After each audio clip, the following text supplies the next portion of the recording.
DSC నియామకాల్లో అవకతవకలపై పూర్తిస్థాయి విచారణ జరపాలని విద్యాశాఖ మంత్రి నారా లోకేష్ రాజీనామా చేయాలని డిమాండ్ చేస్తూ తునిలో వైసీపీ భారీ నిరసన ర్యాలీ చేపట్టింది. ఈ ర్యాలీలో పాల్గొన్న మాజీ మంత్రి వైసీపీ జిల్లా అధ్యక్షుడు దాడిశెట్టి రాజా రాష్ట్రంలో శాంతి భద్రతల పరిస్థితిపై ప్రభుత్వాన్ని తీవ్రంగా ప్రశ్నించారు.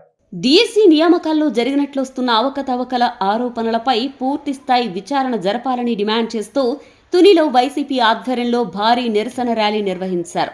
ఈ కార్యక్రమంలో మాజీ మంత్రి వైసీపీ జిల్లా అధ్యక్షులు దాడిశెట్టి రాజా పాల్గొని ప్రభుత్వంపై తీవ్రస్థాయిలో విమర్శలు చేశారు.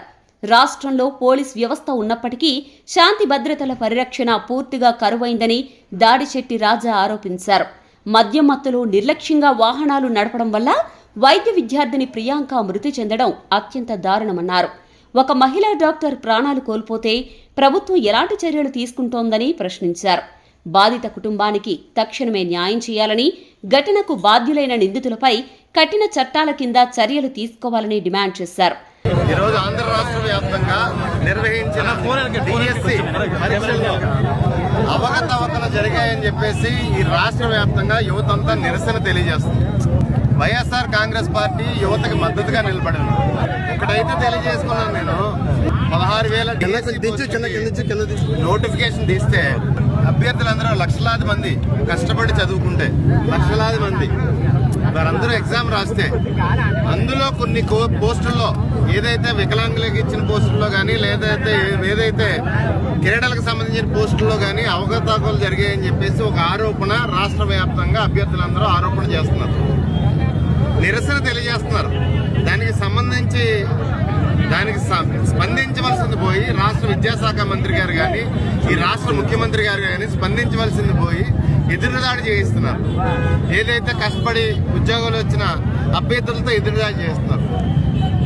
ఉద్యోగాలు వచ్చి కష్టపడి చదవలేదని మేము ఎవరిని ఏ అభ్యర్థుల్ని అంటలేదు, కానీ స్పోర్ట్స్ కోటాలోని, వికలాంగ కోటాలోని విపరీతమైన అవకతవకలు జరిగాయి. ఏదైతే ఎగ్జామ్ రాయకుండా కూడా ఉద్యోగాలు ఇచ్చారని చెప్పేసి ఒక ఆరోపణ జరుగుతున్న నేపథ్యంలో దాని మీద స్పందించి వివరణ ఇవ్వాల్సింది పోయి బుకాయింపు ధోరణి, లేకపోతే నిరుద్యోగుల్ని, యువతని తప్పు పట్టడం, వాళ్ళని రకరకాల నిందలు వేయడం, వారి మీద ఏదో అనాగరిక శక్తుల్లాగా, ఉగ్రవాదుల్లాగా నిందలు వేయడం. అదేవిధంగా విద్యార్థులు అడిగి దానికి డిఎస్సీ మీద విద్యార్థులు పెంచిన గొంతుకు సమాధానం చెప్పండి. నకిలీ సర్టిఫికేట్లతో మేము ఎవరికి ఉద్యోగాలు ఇవ్వలేదు, ఎవరిని ఇవ్వండి. ఈ రాష్ట్ర యువతకి, ఈ రాష్ట్ర జంజీకి మరి డాక్టర్ ప్రియాంక కారుతో గుర్తించి కావాలని 2-3 సార్లు ఇటు అటు జరిగి అత్యంత అమానుషంగా చంపేశారు. చంపేసిన వ్యక్తులను బయట పెట్టలేదు. 3 రోజుల వరకు యాక్షన్ తీసుకోని పరిస్థితి. మరి ఆ తండ్రి గొప్పలు పెడుతున్నాడు, అయ్యా మేము వైశ్యాసమే, దిక్కు దివాణం లేకుండా ఉంది మాకు, ఇక్కడ వ్యవస్థలు మమ్మల్ని పట్టించుకోవట్లేదు, ఈ వ్యవస్థలన్నీ మమ్మల్ని మోసం చేస్తున్నాయని చెప్పేసి తండ్రి గొగ్గోలు పెడతారు. కూతురు చనిపోతే ఇంకా నిందితులను బయట పెట్టట్లేదు, నిందితుల పేర్లు కానీ నిందితులు కానీ ఎవరన్నది బయట పెట్టట్లేదు ఈ రోజు వ్యవస్థలు.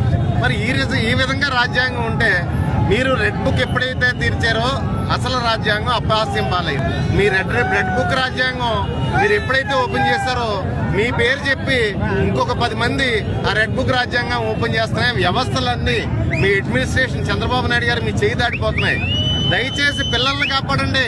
ఎంతో ఆశతో భవిష్యత్తుతో ప్రియాంక అన్న ఒక డాక్టర్ ప్రాణాలు తీశారు. మరి స్థానికంగా రాజమండ్రిలో ఎవరు చేశారో అందరికీ తెలుసు. ఎవరికొరికి పాముదామని చూశారు. అసలు నిందితులను కాపాడడానికి వేరే వాళ్ళకి పావడానికి ప్రయత్నం చేశారు. ముందు లా అండ్ ఆర్డర్ సమీక్ష చేయండి, లా అండ్ ఆర్డర్ని క్రమశిక్షణలో పెట్టండి. అదే సమయంలో తుని నియోజకవర్గంలోని పలు గ్రామాల్లో చేనేత కార్మికులకు సంబంధించిన వ్యవహారాల్లో టీడీపీ నాయకులు అక్రమాలకు పాల్పడుతున్నారని దాడిశెట్టి రాజా ఆరోపించారు. ఈ విషయాన్ని టీడీపీ సీనియర్ నేత యనమల రామకృష్ణుడి దృష్టికి తీసుకెళ్తున్నారని తెలిపారు. వైసీపీ నాయకులు ప్రశ్నించడంతో కొంతమందికి తిరిగి ఇచ్చారని, ఈ వ్యవహారాలను తామే బయటపెట్టామని దాడిశెట్టి రాజా స్పష్టం చేశారు. అధికార పక్షం ఏదైతే నాయకులు ఉన్నారో అధికార పక్షంలో వారికి తెలియకుండా జరుగుతుందేమో తెలియజేయాలని చెప్పేసి నేను తెలియజేశాను.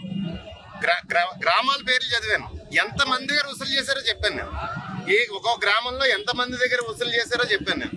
ప్రతి గ్రామం అలాగే పైడికొండలో వసూలు చేశారని, బెండపూడిలో వసూలు చేశారని, పోలవరంలో వసూలు చేశారని.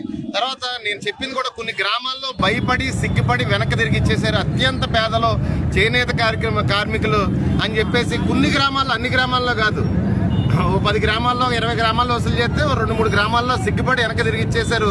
మా నాయకులకు భయపడి వెనక్కి తిరిగి తీశారని కూడా చెప్పాను.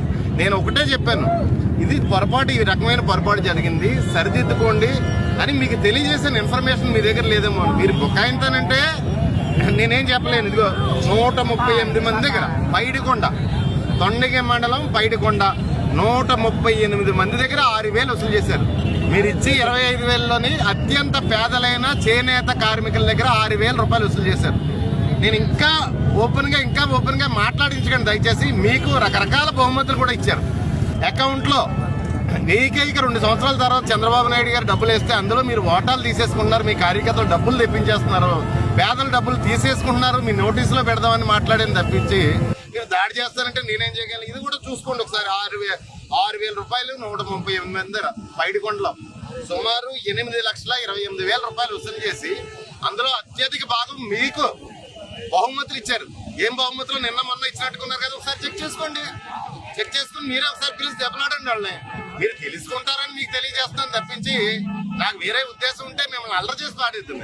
తాండవ news. For more updates, like, share and subscribe.